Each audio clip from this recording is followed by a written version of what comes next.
Έκθεση βιβλίου σε λέω να πούμε εδώ στη Θεσσαλονίκη. Σαλονικά σε λέω. Περνάμε τέλεια και βλέπουμε εδώ πέρα ότι έχουν στήσει πολλά κιόσκια περίπτερα να τα πούμε. Ξύλινο παιχνίδι πυραμίδα είναι το πρώτο που βλέπουμε. Η κοπέλα μας λέει να φτιάξουμε αυτό το σχηματάκι με τα συγκεκριμένα κομμάτια. Για να δούμε.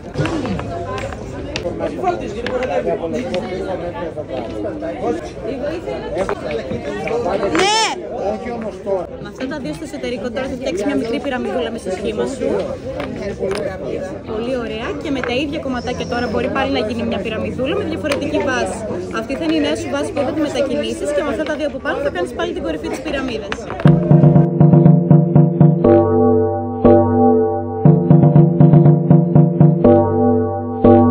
Πάρα πολύ ωραίο.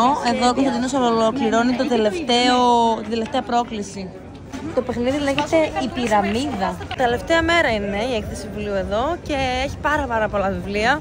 Εμείς παίξαμε με τα παιχνίδια, προσπαθούσαμε να λύσουμε τους γρίφους με τους κύβους. Μας έδωσε 3 προκλήσεις. Ο Κωνσταντίνος τους κατάφερε και τις 3, εγώ τα παράτησα στην τελευταία. Έχει πάρα πολύ ωραίο κλίμα επίσης. Όλοι είναι έξω. Κλασικά. Έχω να σου πω κάτι, μεγαλώνοντας στη Θεσσαλονίκη, θυμάμαι ότι η έκθεση βιβλίου πάντα έπεφτε εποχή με βροχή.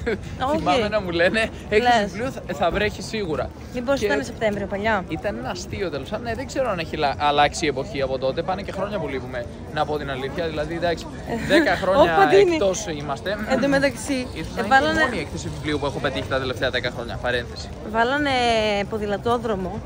Όχι εδώ υπάρχει εδώ πέρα στην παραλία, αλλά είχαν βάλει ποδηλατόδρομο στη Λεωφόρο Νίκης, αλλά πλέον την ακυρώσανε. Και πλέον ο ποδηλατόδρομος είναι πάνω στο πεζοδρόμιο μέχρι το λιμάνι. Δηλαδή, αντί να πηγαίνουμε μπροστά, σε αυτό το κομμάτι πήγαμε λίγο πίσω, αλλά δεν πειράζει. Όλοι χωράμε εδώ πέρα. Υπάρχει άπλωτος χώρος. Ναι, έχει πολύ κόσμο επίσης, έχει πολλή κίνηση. Η θερμοκρασία είναι ιδανική. Νομίζω ότι εδώ η παραλία είναι μια ευκαιρία, μια δυνατότητα που έχουμε εδώ οι Θεσσαλονικείς, οι άνθρωποι που επισκέπτονται επίσης την πόλη, να απολαύσουν λίγο έτσι μια ανοιχτωσιά. Γιατί έρχεσαι κάτω στην πόλη και ανοίγει λίγο το μάτι σου. Υπάρχει εδώ ο κόλπος του Θερμαϊκού, υπάρχει ένα καραβάκι που συνδέει τη Θεσσαλονίκη. Ο Μέγας Αλέξανδρος εννοείται. Το άγαλμα του Μεγάλου Αλεξάνδρου που φυσικά υπάρχει και μεγαλύτερο σε άλλα μέρη, αλλά να μην το αναφέρουμε αυτό καλύτερα. Αφού μόλις το ανέφερες. Τέλος πάντων, όπως και να έχει, είναι καταπληκτικό να περπατάμε στη Θεσσαλονίκη μας και να απολαμβάνουμε όλα αυτά τα ωραία πράγματα, τα οποία δεν εκτιμάμε πολλές φορές, αλλά μόλις τα χάνουμε και τα ξαναβρίσκουμε, μετά τα εκτιμάμε περισσότερο. Έχω ακούσει ιστορίες, τώρα που λες για αυτά που χάνουμε, έχω ακούσει ιστορίες από παλιούς εδώ της Θεσσαλονίκης ότι είχαν μέχρι και παραλία με αμμουδιά. Όχι ότι δεν υπάρχει τώρα, κάπου ψηλό υπάρχει. Έχω ακούσει για την Αρετσού, δεν έχουμε πάει. Όχι, εδώ θέλουμε την αμμουδιά. Εδώ στο Μέγα Αλέξανδρο. Τη θέλουμε εδώ και τώρα. Θέλουμε αμμουδιά. Θα το κάνουμε εμείς, μην πείτε τίποτα. Συζητούσαμε με την Νίκη να έρθουμε μια μέρα να φέρουμε ένα φορτηγό άμμο και να το κάνουμε παραλία και να στήσουμε και τις ομπρέλες μας την επόμενη μέρα και να το παίζουμε αν ήξερε εμείς βρήκαμε άμμο. Βρήκαμε άμμο και στήσαμε, τι να κάνουμε.